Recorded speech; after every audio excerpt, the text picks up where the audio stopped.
Hey guys, I hope you're all doing well. Welcome to another video. For today's video, I'm going to show you how you can be able to show followers on your Facebook profile.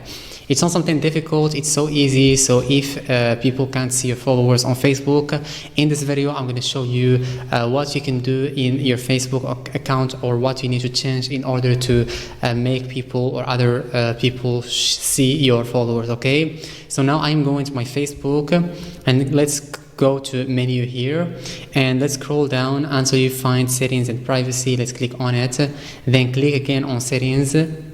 Let's scroll down until you find on audience and visibility. Click on followers and public content. Okay, and here you can change a lot of things if you want to hide something or show something.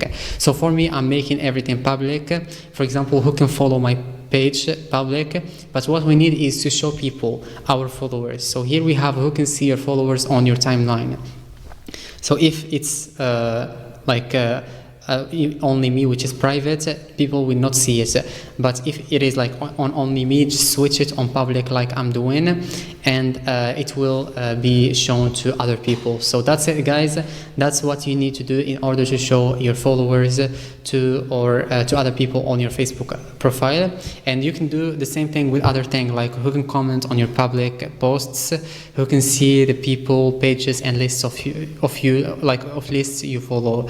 So that's it, guys. This is how you can change, or how you can show your followers on your Facebook profile. I hope this video was helpful to you. If it was, don't forget to like, subscribe to the channel, and turn on the notification bell so you don't miss any video I post in future. And see you in the next video. Thanks for watching.